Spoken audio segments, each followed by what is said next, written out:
Ezra Levant here for Rebel News. I am in Sao Paulo, Brazil, one of the largest cities in the world. There's about 20 million people in Sao Paulo. It's really a whole country in the form of a city. I'm here because I came in the night flight last night, landing early this morning, because I want to see what's going on in Brazil, because there is a kind of civil war. It's not really violent yet, but it feels like it could go that way. On the one hand, you have their authoritarian president, Lula, as he's named, and his right-hand man, a crusading judge, Alexandre de Moraes. And the judge has decided to censor and silence critics of Lula, and he does this through social media.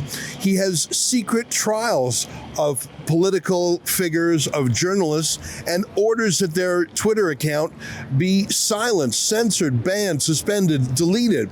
I'm sure he's doing that to the other social media companies too, like Facebook and Instagram and WhatsApp. But the only reason we know about it is because when Elon Musk bought Twitter and renamed it X, he decided to make it a free speech platform, not a censorship platform. And so when this out-of-control activist judge started having secret trials and saying, you've got to suspend this political opponent of Lula, but you can't say anything about this trial. We're having a secret trial with secret evidence, and the outcome is secret.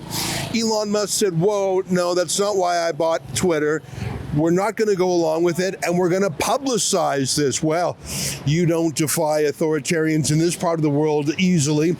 And so they banned Twitter. The only way I'm able to come to you by Twitter is I'm using something called a VPN, which, if I'm not mistaken, stands for Virtual Private Network. It allows you to spoof the local internet and pretend that you're in Argentina or America instead of Brazil. If I tried to use Twitter from Brazil, it wouldn't work. I'm going on a VPN and it's working. And for a while there, they had huge fines for anyone caught using a VPN. By the way, I don't usually do this, but I want to give a shout out to the VPN I'm using, and I downloaded it in about 30 seconds on my phone. It's called PIAVPN.com, and they actually give us a commission if you sign up for it. So I'm going to toot their horn as a kind of advertiser. By the way, it works great. It was easy even for a technophobe like me. If you go to PIAVPN.com/Rebel News, you get a big discount and we get a couple of bucks. Anyways, that's my commercial pitch. Thanks for letting me say it. Actually, the only reason I mention it is because I've never had to use a VPN to get around censorship before. And if you're back home in Canada, you're probably saying, well, what's the likelihood that I'll ever need a VPN to get around something that Trudeau is doing? Well, what do you think the odds are? 10%? 20%? The answer is 100%. He actually is already banning things for Canadian. Try going on Facebook or Instagram to see any Canadian news story. It'll be blocked. You need a VPN in Canada to get around Trudeau's censorship. That's why I recommend PIAVPN.com/Rebel News. I didn't know I needed it, but now I do. Let me talk about Trudeau for one more minute. He is proposing a new censorship law in Canada called Bill C-63 that allows for the kind of secret trials they have here in Brazil. The secret trials contemplated in Trudeau's law, Bill C-63, allows the accuser to remain secret, allows witnesses to remain secret, and allows people to make complaints against neighbors or rivals and actually get a bounty of $20,000 per person that they rat out to the government. So what's going on here in Brazil isn't just of interest to Brazilians, it's of interest to everyone around the world, because I promise you that other leaders, whether it's Keir Starmer in the United Kingdom, Kamala Harris in the United States, or Justin Trudeau in Canada, they are all looking at Brazil to see what can they get away with. Now, the good news is there is an opposition in Brazil. That's why we're here. Today is the Independence Day of Brazil, and the chief opposition figure, Jair Bolsonaro, the former president, he's having a massive rally in this massive city of Sao Paulo. It starts in about 90 minutes, and we'll be there.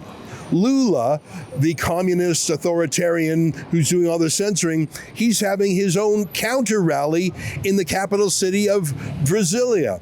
So in Brasilia, you've got the big Lula censorship rally, and in Sao Paulo, you've got the freedom rally for Bolsonaro. And it'll be interesting to see how important Twitter is in that conversation. I look forward to finding that out. To sum up, I made it into the country okay. As you know, I didn't announce I was coming till I was through customs because I wanted to make sure that I wasn't kept out. I did disclose to them that I was here as a journalist to cover the Independence Day rallies. I didn't get into the politics, but I was very candid at the border, and they were happy to see us come through. I hope that that is a sign that things aren't quite as bad as I had feared.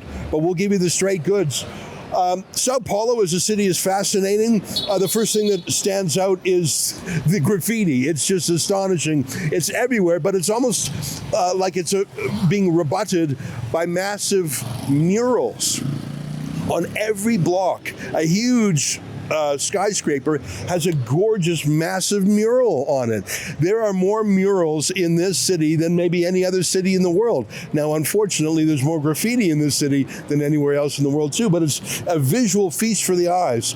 As we drove in, there's some astonishingly poor neighborhoods in Sao Paulo, and there were some unusual things. We didn't stop, but we saw, I think, someone selling voodoo bones. Like, there's a lot of exotic things, let me just use that adjective, in this city. But we're not here as tourists, I can assure you that.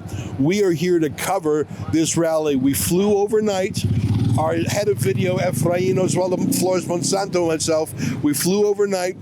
We can't even check into the hotel yet because it's not available. We're going to go straight to the rally, do that all day, go to the hotel, and then probably do some more wrap-up journalism tomorrow, and then home we go.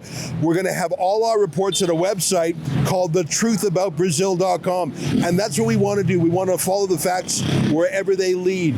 We just got here. We haven't gone to the protests yet. We're going with an open mind. I speak no Portuguese. A lot of Brazilians don't speak English, but I'm sure we'll find people to help us figure out what's going on. You can follow us at thetruthaboutbrazil.com, and the only way we're able to do that is because in this censorship jurisdiction where they have a China-style Great Firewall, we're using a VPN.